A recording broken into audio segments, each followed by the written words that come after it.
بڑے رحم والا ہے۔ مشرق سے مغرب تک ساری زمین کے طول و عرض میں میدانوں، پہاڑوں، صحراؤں اور چٹیل میدانوں میں ہر جگہ سیلاب آیا۔ پانی کی سطح آہستہ آہستہ بلند ہوتی گئی، حتیٰ کہ پہاڑوں کی چوٹیاں بھی پانی میں ڈوب گئیں۔ ادھر کشتی سیدنا نوح علیہ السلام اور ان کے ہمراہیوں کو لے کر پانی میں تیرنے لگی۔ جیسے جیسے پانی کی سطح بلند ہوتی گئی، کافروں کے دل و دماغ پر خوف طاری ہونے لگا، آنکھوں کے سامنے مایوسی اور اندھیرا چھانے لگا۔ انہوں نے ادھر ادھر بھاگنا شروع کر دیا، اونچی جگہوں پر چڑھ گئے، مگر پانی ہر جگہ پہنچ رہا تھا۔ ان کافروں میں سیدنا نوح علیہ السلام کا بیٹا یام بھی موجود تھا۔ نوح علیہ السلام نے اسے دیکھا کہ وہ پانی میں ڈوبنے کے قریب ہے تو انہوں نے اسے آواز دی، بیٹے اب بھی وقت ہے، تم کفر سے توبہ کر لو اور کشتی میں سوار ہو جاؤ۔ بیٹے نے جواب دیا، میں اس سامنے والے اونچے پہاڑ پر چڑھ جاؤں گا اور موت سے بچ جاؤں گا۔ سیدنا نوح علیہ السلام نے کہا، آج اللہ کے عذاب سے بچانے والا کوئی نہیں مگر اللہ جس پر رحم کرے۔ پانی کی بڑی بڑی لہروں نے یام کو کشتی سے دور دھکیل دیا۔ وہ پانی میں غوطے کھاتا ہوا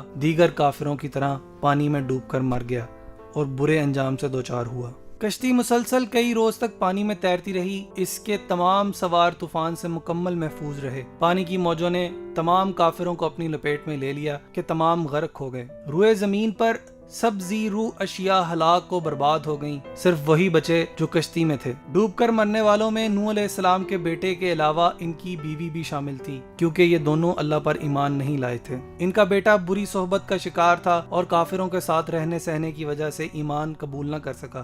یہ بری صحبت اس کے لیے وبال ثابت ہوئی۔ اس کا انجام ذلت اور رسوائی کی صورت میں نکلا۔ نبی کا بیٹا ہونے کے باوجود اللہ کے عذاب سے نہ بچ سکا۔ جب روئے زمین کے تمام کافر پانی میں ڈوب کے مر گئے تو اللہ تعالیٰ نے آسمان سے بارش کو روک دیا۔ اللہ نے زمین کو حکم دیا کہ پانی کو نگل لے۔ نوح علیہ السلام نے اپنے بیٹے کے حق میں دعا کی، اللہ تو نے میرے اہل و عیال کو بچانے کا وعدہ فرمایا تھا، پھر میرا بیٹا کیوں غرق ہو گیا؟ اللہ تعالیٰ نے فرمایا، وہ تیرے گھرانے کے افراد میں شامل نہیں تھا کیونکہ اس کے اعمال اچھے اور نیک نہ تھے۔ وہ ان لوگوں میں شامل نہیں تھا جن کی نجات کا وعدہ کیا گیا تھا۔ بالآخر کشتی ایک بڑے پہاڑ جودی پر آ کر رک گئی۔ نوح علیہ السلام نے کبوتر کو بھیجا کہ جا دیکھ کر آ پانی خشک ہو گیا ہے یا نہیں۔ کبوتر گیا اور واپسی پر زیتون کی ٹہنی ہمراہ لایا۔ اس کا مطلب تھا کہ پانی خشک ہو گیا ہے۔ چنانچہ سیدنا نوح علیہ السلام تمام مومنوں کے ساتھ کشتی سے صحیح سلامت نیچے اتر گئے۔ زمین پر چلنا پھرنا اور رہنا ممکن ہو گیا تھا۔ اللہ تعالیٰ نے فرمایا، آپ پر بھی برکت نازل ہوگی اور ان اقوام پر بھی جو آئندہ زمانے میں آپ کی نسل سے پیدا ہوں گی۔ جب زمین خشک ہو گئی تو طوفان سے نجات پانے والوں نے زمین میں کھیتی باڑی کا کام شروع کیا۔ اللہ تعالیٰ نے حسب وعدہ ان میں برکت فرمائی۔ وہ فصلیں اگاتے، باغات لگاتے اور ان کا پھل کھاتے۔ زمین پر گھنے جنگل اگ گئے۔ آہستہ آہستہ چرندوں پرندوں میں اضافہ ہوتا گیا۔ نوح علیہ السلام کے تینوں بیٹوں کی اولاد در اولاد ہوتی چلی گئی۔ انہوں نے دنیا میں مختلف مقامات پر بستیاں قائم کی۔ جتنے بھی نبی اور رسول اس دنیا میں تشریف لائے، سب کے سب نوح علیہ السلام اور ان کے بیٹوں کی اولاد میں سے ہیں۔ نوح علیہ السلام نے وفات سے پہلے اپنے تینوں بیٹوں حام، سام اور یافس کو بلایا۔ ان کو وصیت کی کہ وہ اللہ تعالیٰ کی عبادت کرتے رہیں اور اس کے علاوہ کسی اور کو شریک نہ ٹھہرائیں، کیونکہ شرک سب سے بڑا گناہ ہے۔ اس کے علاوہ انہیں یہ بھی نصیحت کی کہ وہ کسی صورت میں تکبر اور فخر نہ کریں، اس لیے بھی کہ یہ بہت بڑا گناہ ہے۔ ربی انی اعوذ بک ان اسألک ما لیس لی بہ علم والا تغفر لی وترحمنی اکن من الخاسرین۔ نوح نے کہا، اے میرے رب، بے شک میں تیری پناہ میں آتا ہوں اس سے کہ میں تجھ سے اس چیز کا سوال کروں جس کا مجھے کوئی علم نہیں، اور اگر تو نے مجھے نہ بخشا اور مجھ پر رحم نہ کیا تو میں خسارہ پانے والوں میں سے ہو جاؤں گا۔ سیدنا نوح علیہ السلام آدم علیہ السلام کے کم و بیش 1000 سال بعد سرزمین عراق، جہاں آج کل کوفہ آباد ہے، میں پیدا ہوئے۔ ان کی قوم بتوں اور شیطانوں کی پوجا کرتی تھی۔ اللہ تعالیٰ نے بندوں پر رحمت فرماتے ہوئے ان کی قوم میں سے ایک شخص نوح بن لامک کو رسول بنا کر بھیجا۔ وہ لوگ انہیں اچھی طرح سے جانتے تھے، ان کی دیانت و صداقت کے معترف تھے۔ نوح علیہ السلام نے اپنی قوم کو اللہ کی وحدت کی عبادت کرنے کی طرف دعوت دی۔ ان کو سمجھایا کہ یہ بت کسی بھی نفع نقصان کے مالک نہیں ہیں، لیکن ان کی قوم نے ان کا مذاق اڑایا۔ کہنے لگے، تم ہمیں گمراہ کر رہے ہو۔ سیدنا نوح علیہ السلام نے ان سے کہا، میں تمہیں گمراہ نہیں کر رہا بلکہ تمہیں حق کی طرف بلا رہا ہوں۔ مجھے تمہاری طرف اللہ کا رسول بنا کر بھیجا گیا ہے۔ قوم کے بڑے لوگوں نے ان پر یہ الزام لگایا کہ تم اس بہانے سردار بننا چاہتے ہو۔ سیدنا نوح علیہ السلام اپنی قوم کو مسلسل توحید کی دعوت دیتے رہے، مگر فقیر اور مسکین لوگوں کی تھوڑی بہت تعداد ہی ان کے ساتھ اس دعوت کو قبول کرنے میں شریک ہو سکی۔ سیدنا نوح علیہ السلام اپنی قوم کو مسلسل توحید کی دعوت دیتے رہے، مگر فقیر اور مسکین لوگوں کی بہت تھوڑی تعداد ہی نے ان کی دعوت کو قبول کیا۔ کافروں کے سردار سیدنا نوح علیہ السلام سے کہنے لگے، ہم تم کو اپنے ہی جیسا ایک عام آدمی دیکھتے ہیں، ہم تمہیں جھوٹا سمجھتے ہیں، نیز ہم ان فقراء اور مساکین کے ساتھ نہیں بیٹھ سکتے، تم ان کو اپنے پاس سے ہٹا دو۔ سیدنا نوح علیہ السلام نے فرمایا، اگر میں ان لوگوں کو اپنے آپ سے دور کر دوں گا تو اللہ مجھ سے ناراض ہو جائے گا، کیونکہ انہی لوگوں کو اللہ تعالیٰ نے ہدایت سے سرفراز کیا ہے۔ سیدنا نوح علیہ السلام اپنی قوم کو 950 سال تک مسلسل صبح و شام اکیلے رب کی عبادت کرنے کی دعوت دیتے رہے اور ان سے کہا، میں تم سے اس کا کوئی بھی معاوضہ طلب نہیں کرتا، مگر ان کی قوم کی اکثریت نے ان کی دعوت کو قبول نہ کیا۔ اللہ تعالیٰ نے سیدنا نوح علیہ السلام کو وحی کی، آپ کی قوم میں سے مزید لوگ ایمان نہیں لائیں گے۔ جب وہ اپنی قوم سے مایوس ہو گئے تو انہوں نے اللہ تعالیٰ سے اپنی قوم کی نافرمانیوں کے بدلے ہلاکت کی دعا کر دی۔ اللہ تعالیٰ نے سیدنا نوح علیہ السلام کی دعا قبول فرمائی، انہیں اور ان کے ساتھیوں کو بھاری غم اور پریشانیوں کے بوجھ سے نجات دی۔ انہیں حکم دیا کہ وہ ایک بہت ہی بڑی کشتی بنائیں جو چاروں طرف سے بند ہو، جس میں پانی داخل نہ ہو سکتا ہو۔ جو لوگ ظالم ہیں ان کے بارے میں ہم سے کچھ مت کہنا، کیونکہ وہ غرق کیے جائیں گے۔ چنانچہ سیدنا نوح علیہ السلام نے اپنے ساتھیوں کی مدد سے کشتی بنانا شروع کی۔ کافر لوگ ان کے پاس سے گزرتے تو ان کا مذاق اڑاتے اور کہتے، نوح تم نے دعوت کا کام چھوڑ کر اب بڑھائی کا پیشہ اختیار کر لیا ہے۔ پھر کہتے، نوح ایک ایسی جگہ کشتی بنا رہا ہے جہاں نہ تو دریا ہے نہ سمندر، ایسے آدمی کو ہم پاگل ہی سمجھیں گے۔ کچھ کہنے لگے، نوح کیا اس مقام سے سمندر پھوٹے گا؟ پھر ان کی قوم کے کچھ سرکردہ لوگ کہنے لگے، اگر تم دعوت دینے سے باز نہ آئے تو پتھروں سے ہلاک کر دیے جاؤ گے۔ جاہل اور قدر ناشناس قوم نے خیر خواہی کے جواب میں دھمکیاں دیں اور مذاق اڑایا۔ اللہ تعالیٰ نے بذریعہ وحی نوح علیہ السلام کو تسلی دی اور کہا، جو لوگ آپ کا مذاق اڑا رہے ہیں کل یہی اپنے کیے پر نادم اور پریشان ہوں گے، ان کی خوشیاں غموں اور دکھوں میں تبدیل ہو جائیں گی۔ یہ قوم بڑی ہی بے وقوف تھی، کہنے لگی، ہم اپنے معبودوں ود، سوا، یاغوث، یعوق اور نصر کو ہرگز نہیں چھوڑیں گے۔ نوح علیہ السلام کی قوم کے یہی بت بعد میں عرب میں بھی پوجے گئے۔ انہوں نے نوح علیہ السلام کی ہر اچھی بات اور دلیل کا انکار کیا۔ اس دوران کشتی مکمل ہو گئی۔ اس کی 3 منزلیں تھیں۔ نچلے حصے میں جانوروں کے لیے جگہ تھی، درمیانے حصے میں انسانوں کے لیے، اور سب سے اوپر کی منزلوں میں پرندوں کو رکھا گیا۔ اللہ تعالیٰ نے سیدنا نوح علیہ السلام کی طرف وحی کی کہ وہ جلد ہی تمام کافروں کو ہلاک و برباد کر دے گا۔ انہیں حکم دیا کہ کشتی میں ہر جانور کا جوڑا جوڑا سوار کر لیں، خواہ اس کا گوشت کھایا جاتا ہو یا نہ کھایا جاتا ہو، تاکہ اس کی نسل باقی رہے۔ اس طرح ہر وہ چیز جس میں زندگی کے آثار ہیں، خواہ وہ سبزیاں ہوں یا پھل، اسے بھی کشتی میں رکھ لیں۔ اپنے خاندان کے تمام افراد کو بھی کشتی میں سوار کر لیں، ہاں جن کے بارے میں پہلے سے فرمان جاری ہو چکا ہے اسے سوار نہ کریں کہ یہ لوگ کافر ہیں۔ ان کے علاوہ جو بھی اللہ پر ایمان لایا ہے اور آپ کی نبوت کی تصدیق کرتا ہے، اسے بھی اپنے ساتھ بٹھا لیں۔ سیدنا نوح علیہ السلام کی قوم کے بہت تھوڑے سے لوگ ہی ان پر ایمان لائے تھے۔ مورخین کے مطابق ان کی تعداد صرف 80 کے قریب تھی۔ نوح علیہ السلام نے ویسے ہی کیا جیسے ان کو حکم دیا گیا تھا۔ ان کے بیٹوں میں سے حام، سام اور یافس کشتی میں سوار ہوئے، کیونکہ یہ مسلمان تھے۔ بالآخر وہ دن آ پہنچا جب اللہ تعالیٰ نے کافروں پر عذاب نازل کرنے کا فیصلہ کیا تھا۔ چنانچہ زمین سے پانی پھوٹ پڑا، آسمان سے شدید بارش شروع ہو گئی، جس کی پہلے یا بعد میں کوئی مثال نہیں ملتی۔ سیدنا نوح علیہ السلام نے فوری طور پر حیوانات اور پرندوں کو کشتی میں سوار کیا، پھر تمام مومنوں سمیت کشتی میں بیٹھ گئے۔ اس کشتی میں بیٹھ جاؤ، اللہ ہی کے نام سے اس کا چلنا اور ٹھہرنا ہے، یقیناً میرا رب بڑی بخشش والا،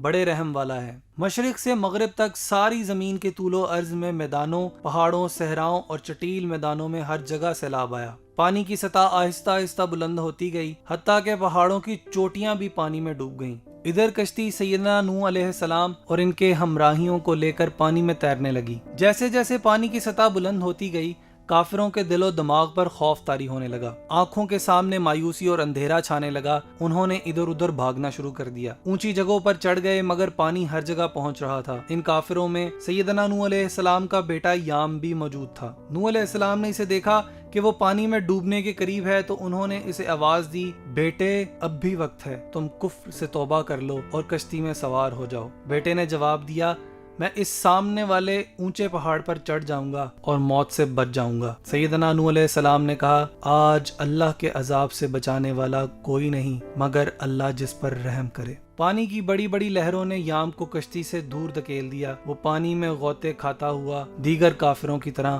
پانی میں ڈوب کر مر گیا اور برے انجام سے دوچار ہوا۔ کشتی مسلسل کئی روز تک پانی میں تیرتی رہی۔ اس کے تمام سوار طوفان سے مکمل محفوظ رہے۔ پانی کی موجوں نے تمام کافروں کو اپنی لپیٹ میں لے لیا کہ تمام غرق ہو گئے۔ روئے زمین پر سب زی روح اشیاء ہلاک و برباد ہو گئیں، صرف وہی بچے جو کشتی میں تھے۔ ڈوب کر مرنے والوں میں نوح علیہ السلام کے بیٹے کے علاوہ ان کی بیوی بھی شامل تھی، کیونکہ یہ دونوں اللہ پر ایمان نہیں لائے تھے۔ ان کا بیٹا بری صحبت کا شکار تھا اور کافروں کے ساتھ رہنے سہنے کی وجہ سے ایمان قبول نہ کر سکا۔ یہ بری صحبت اس کے لیے وبال ثابت ہوئی۔ اس کا انجام ذلت اور رسوائی کی صورت میں نکلا۔ نبی کا بیٹا ہونے کے باوجود اللہ کے عذاب سے نہ بچ سکا۔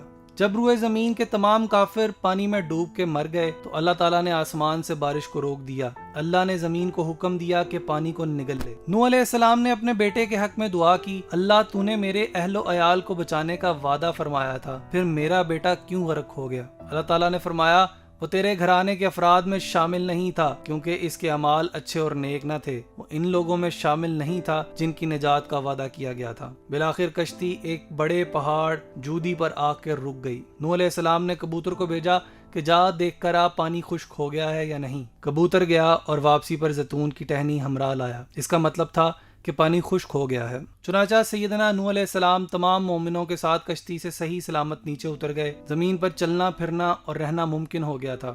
اللہ تعالیٰ نے فرمایا، آپ پر بھی برکت نازل ہوگی اور ان اقوام پر بھی جو آئندہ زمانے میں آپ کی نسل سے پیدا ہوں گی۔